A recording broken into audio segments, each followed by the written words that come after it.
Observo que, em matéria de definição de competência para processamento e julgamento desta operação, embora em sentido contrário à minha compreensão pessoal, o tribunal, como corretamente apontou o relator, efetivamente veio a consagrar uma exegese restritiva de interpretação quanto aos critérios de definição da competência por conexão ou continência no tocante ao juízo da 13ª Vara Federal de Curitiba. Para o desfecho do caso concreto, enfatizo os precedentes inquérito 4130, questão de ordem, e inquérito 4327, segundo agravo, e 4483, também segundo agravo. A partir deles, para definir os critérios de conexão e continência, na minha visão, a jurisprudência da Corte demandou do intérprete um olhar orientado, primeiro, a identificação de algum liame entre as condutas imputadas e uma lesão direta à Petrobras S.A.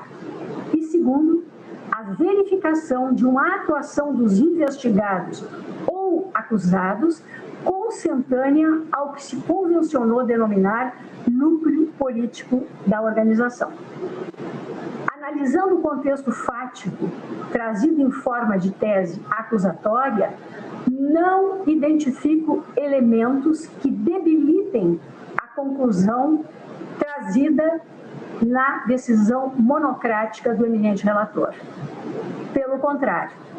do enredo narrado nas imputações, extraio uma ligação muito distante entre as condutas imputadas e sua repercussão sobre o patrimônio da Petrobras S.A., insuficiente para atrair a incidência das regras de conexão e continência quando interpretadas em conformidade com os parâmetros definidos pela jurisprudência dessa Suprema Corte. O argumento trazido pela Procuradoria-Geral da República de que os valores ilícitos dos quais se teria beneficiado o paciente seriam provenientes de alegada conta corrente geral de propinas, aspas, mantida pelo Grupo OAS e destinada aos agentes do Partido dos Trabalhadores,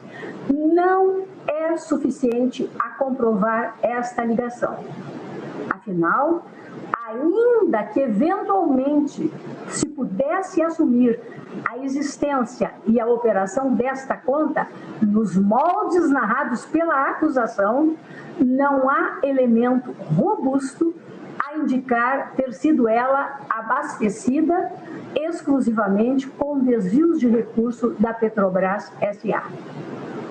As ações penais a que responde o paciente naquele juízo foram todas elas estruturadas de maneira semelhante, baseando-se em uma narrativa cujo eixo convergente é a atuação política do paciente e seu poder de influência sobre as nomeações e negociações levadas a efeito no âmbito da administração pública federal. Nos dizeres do ministro relator, abro aspas, condutas condizentes com a figura central do grupo criminoso organizado, com ampla atuação nos diversos órgãos pelos quais se espalharam a prática das ilicitudes, sendo a Petrobras S.A. apenas um deles, conforme já demonstrado em excerto colacionado da exordial acusatória. Fecho aspas. Essa é a razão pela qual releva a compreensão emanada dos agravos regimentais nos inquéritos 4327 e 4483. Não há como negar que as condutas nestes moldes configuram uma atuação assemelhada à que deu ensejo ao julgamento paradigma, contendo características de um atuar próprio do que se convencionou denominar núcleo político de investigados e acusados. Ora, senhor presidente, firmado o precedente, observo que a segunda turma passou a adotar o mesmo critério para afirmar a competência territorial para o processamento e julgamento de processos remetidos ao primeiro grau de jurisdição, assentando que, aspas, o núcleo político deverá ser processado na capital federal na linha de precedentes, fecho aspas. Esse trecho eu retiro da petição 6664, agravo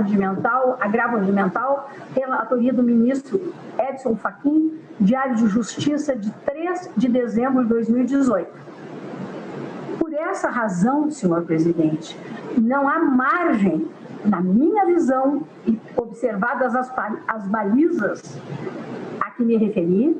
por essa razão, não há margem para a reforma da decisão do eminente relator nos pontos em que reconhece a incompetência territorial do juízo da 13ª Vara Federal de Curitiba e que ainda define como juízo competente ao procedimento das ações o da seção judiciária do Distrito Federal. Quanto aos efeitos do reconhecimento da incompetência territorial, registro que o Código de Processo Penal contém regramento próprio a dispor que, uma vez, aspas, aceita a declinatória, o feito será remetido ao juízo competente, onde, ratificados os atos anteriores, o processo prosseguirá, fecho aspas, artigo 108, parágrafo 1º, e que, aspas, a incompetência do juízo anula somente os atos decisórios, devendo o processo, quando for declarada a nulidade, ser remetido ao juiz competente, fecho aspas, essa transcrição do artigo 567. A seguir eu faço a transcrição integral dos dispositivos e digo, tendo em conta a anterioridade do primeiro precedente, que delimitou a competência da 13ª Vara Federal de Curitiba, o inquérito 4130, questão de ordem, julgado lá em setembro de 2015, em relação à data do ajuizamento das denúncias contra o paciente, 14 de setembro de 2016, no caso destes autos,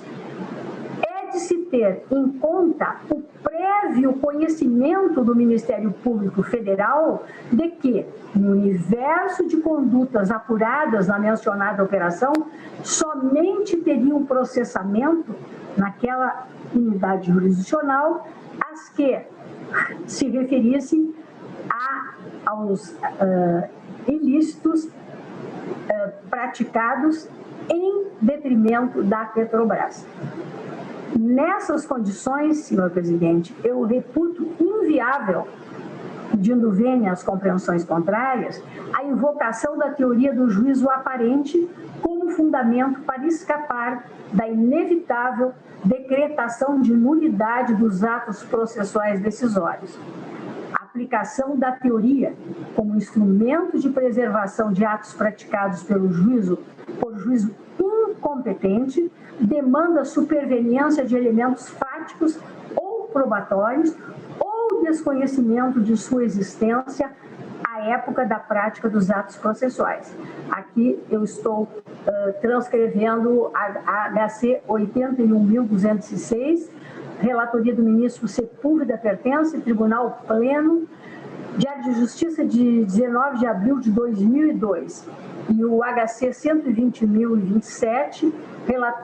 redator para acordo, o ministro Edson Fachin, Diário de Justiça 17 de fevereiro de 2016, concluindo que essas hipóteses excepcionadas nesses dois precedentes plenários não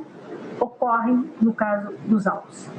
Nego provimento, senhor presidente, ao agravo da Procuradoria-Geral da República, acompanhando o voto do eminente relator e renovando o meu pedido de vênia aos que compreendem de forma diversa. É o voto, presidente. Muito obrigado, ministra Rosa Weber.